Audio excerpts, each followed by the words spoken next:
Nesses 15 anos de profissão, na prática diária eu pude observar muitas questões relacionadas ao processo de projeto e obra. Muitas decisões e atitudes que possibilitaram tanto boas como más consequências dentro desse universo complexo e dinâmico da construção civil. Hoje eu vou trazer para vocês algumas dicas importantes que eu fui levantando ao longo dos anos e que podem ajudar você na hora de encarar um projeto e a sua obra. Por isso, salve esse vídeo para tê-lo como uma boa reflexão e como dica valiosa quando você precisar. Primeira decisão equivocada que costuma causar muitos problemas: economizar na fase de projeto. Muitos acham que contratando somente um arquiteto e um mestre de obras é mais do que suficiente para realizar qualquer tipo de obra, qualquer tipo. E que esses dois vão resolver todas as necessidades existentes e não vai ser necessário gastar com mais nada em ninguém. Ou até achar que só contratando um único mestre de obras resolve tudo. E ele acaba virando o arquiteto, o engenheiro estrutural, o engenheiro elétrico, o hidráulico, até paisagista e decorador. Eu já ouvi muita história que virou tragédia por conta disso. A gente sabe que não é barato construir, principalmente no Brasil. Por isso as pessoas ficam preocupadas com os gastos, sim, isso é natural. E realmente tudo deve ser feito com planejamento, com muito cuidado, levantando todos os tipos de orçamento. Mas as economias elas não podem ocorrer na fase de projeto, de forma alguma. Uma pergunta: por acaso você contrataria uma especialista em manicure para, além de fazer as suas unhas, cortar o seu cabelo, fazer suas luzes, maquiar, depilar? Ou você liga para um especialista em colocação de película de carro para que ele conserte o motor, o ar-condicionado, o radiador, o pneu? Não. É a mesma lógica na questão de projeto e obra. Arquitetos e mestres de obras são fundamentais nesse meio. Conheço excelentes profissionais em ambos os setores, mas cada um é especialista no que lhe compete, na sua área particular de atuação. Mas se o cliente ele insiste em somente nos contratar, arquiteto e mestre de obra, para a realização da sua casa, por exemplo, que é um projeto muito complexo e que envolve muitas vertentes e especialidades, que também exige a contratação de outros profissionais do setor, que são altamente necessários e competentes também, como os engenheiros civis, os elétricos, os hidráulicos, os paisagistas, os designers de interiores. Pode ter certeza, se você renegar esses profissionais, vários problemas vão começar a aparecer na fase de obra e, pior, no pós-obra, no uso diário da sua casa. Uma casa não é só projeto de arquitetura, com as suas plantas, cortes, fachadas, distribuição de ambientes. Na verdade, uma casa é um jogo de projetos elaborados por todos esses profissionais mencionados agora. Cada um na sua especialidade. Todos juntos vão incorporar soluções eficientes, inteligentes e adequadas que possibilitarão um uso funcional, econômico, sim, econômico, e muito satisfatório na construção erguida. Outra coisa importante: o período de projeto leva tempo. Não adianta querer apressar essa fase tão importante que será o norteador da obra como um todo. Se você ficar apressando os projetistas, vai impedir que eles cheguem às melhores soluções. E isso também é dinheiro jogado fora. Por tudo que eu já vi, ouvi e vivi, eu falo com muita tranquilidade para vocês. Destinar orçamento para todos os profissionais não significa um custo a mais. Pelo contrário. Através dos anos ficou evidente como um jogo de projeto completo ele beneficia e ajuda a reduzir custos totais de uma obra. Porque sem projetos adequados, muitas soluções inadequadas acabam saindo bem mais caro. Quando o executor da obra tem todo o respaldo dos projetos nas suas mãos, ele melhor vai conseguir realizar a gestão com muito mais serenidade e clareza de projetos, clareza de processos, das soluções, dos caminhos, e ele pode se dedicar ao que ele faz de melhor, que é erguer esse projeto. Eu já aprendi muito com mestres de obras que eu trabalhei e já vi também muita pressão sendo colocada nas suas costas, que não deveria estar ali, porque o correto é cada um servindo de acordo com a sua especialidade. Na tentativa de reduzir os custos de projeto, eu já vi pessoas gastando rios de dinheiro com materiais de obra desnecessário. Já visitei casas aparentemente belíssimas, mas que não funcionavam no dia a dia, justo por conta dessas economias.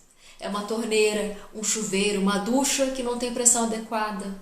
É um cabo de net que não chega onde ele precisa chegar. É um aparelho elétrico que quando você liga, cai o disjuntor. É um sistema de aquecimento que não funciona, uma piscina que não aquece, uma casa que começa a apresentar rachaduras, falhas estruturais. E vai tentar consertar isso depois. Sabe quanto vai custar? Bem mais do que seria contratando os profissionais adequados. Por isso, comece a rever esse padrão de redução de custo por meio de projetos e já faça a previsão orçamentária, incluindo o jogo completo de profissionais especializados, porque isso está longe de ser um custo a mais ou algo descartável.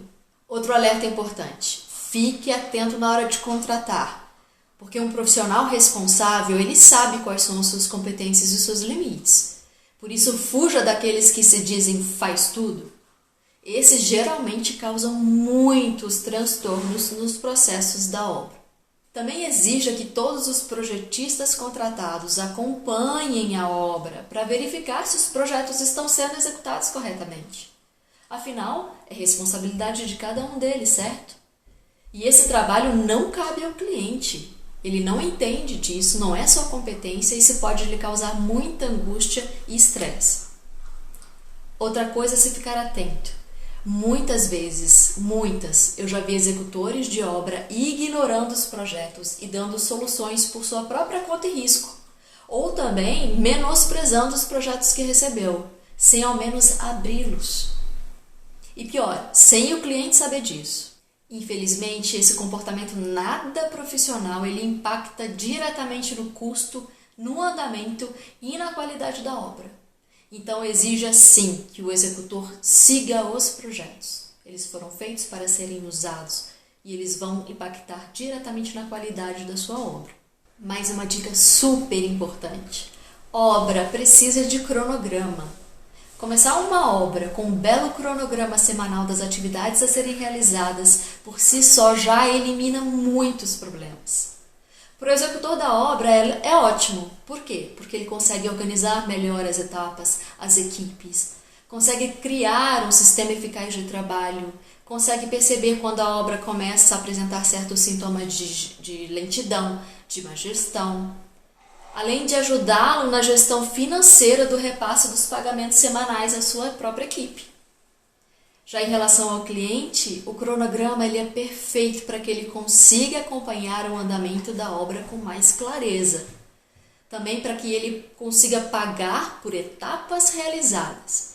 E para não precisar passar por algo que infelizmente é muito comum, que é a lentidão do final de obra. Esse sintoma é consequência de obras sem cronograma, sem organização de tarefas ou de pagamentos. O que acontece? O cliente paga toda a obra antes dela acabar e o executor usa todo o capital antes do tempo previsto. E sabe o que ele costuma fazer quando isso ocorre? Quando ele fica sem o dinheiro e a obra ainda precisa acontecer, ele pega outra obra para pagar a sua. E ele se divide em 2 ou mais obras ao mesmo tempo. E a consequência disso é atraso na entrega da obra. E atraso significa custo a mais, estresse a mais, ansiedade a mais. Infelizmente, ainda há executores que se recusam a elaborar o cronograma semanal. Mas os prazos de trabalho e pagamento são as bases de uma execução de obra. E sem isso, a chance de surgir problemas é bem grande. Por isso, exija cronograma. Na hora da compra de materiais, compre sempre baseado nos quantitativos levantados pelos projetos e nunca pelo olhômetro. Os projetos também servem para isso. Cada profissional deve realizar a sua lista com a metragem ou quantidade de materiais a serem adquiridos. Isso inclui revestimentos, acabamentos, louças, tijolos, areia, cimento, tinta, ferragens, tubulações, fiações, tudo. E tudo deve ser levantado com base nos projetos e repassado ao cliente de forma muito acessível, muito clara. E a compra deve ser realizada por meio de um checklist que mostre o que já foi comprado, o que ainda falta comprar, tudo muito bem organizado.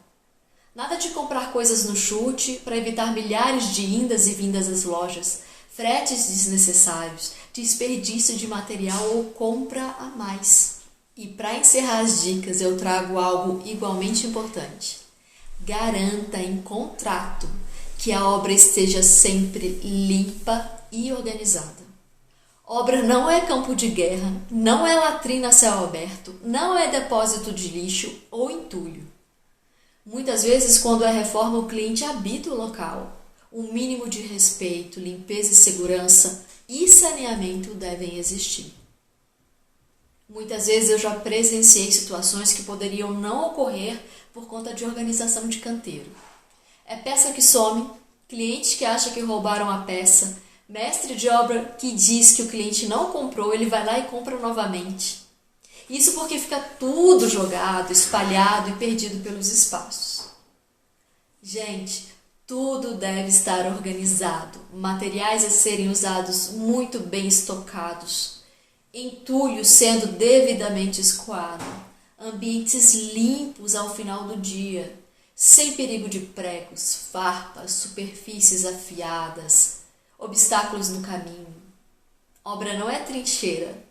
Não deve ser um período de sofrimento, desavenças, estresse e muito menos acidentes ou doenças.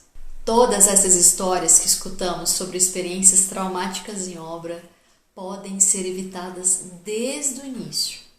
Quando se deixa de lado a pressa em começar uma obra, quando se prevê a contratação de todos os profissionais especialistas, quando todos os projetos são elaborados e o executor segue as soluções desse projeto, quando existem as visitas técnicas dos profissionais para dar o suporte adequado, quando existe o cronograma de tarefas e de pagamentos, quando se realiza o levantamento e checklist dos materiais e com a organização diária da obra. Olha que resumo mais lindo! Guarda isso com carinho e reflita antes de começar sua empreitada nessa área, porque obra é sim um momento muito legal. Ver a sua casa ou qualquer ambiente sendo erguido, tomando forma, ganhando vida é uma experiência única, eu adoro. E para que seja incrível, lembre-se de todas essas dicas que o Estúdio Tive trouxe para você. Esperamos ter contribuído e estamos sempre à disposição como estúdio de arquitetura e de interiores. Conheça o nosso portfólio no Instagram e, se precisar, entre em contato. Será um prazer transformar os seus sonhos em realidade. Até a próxima!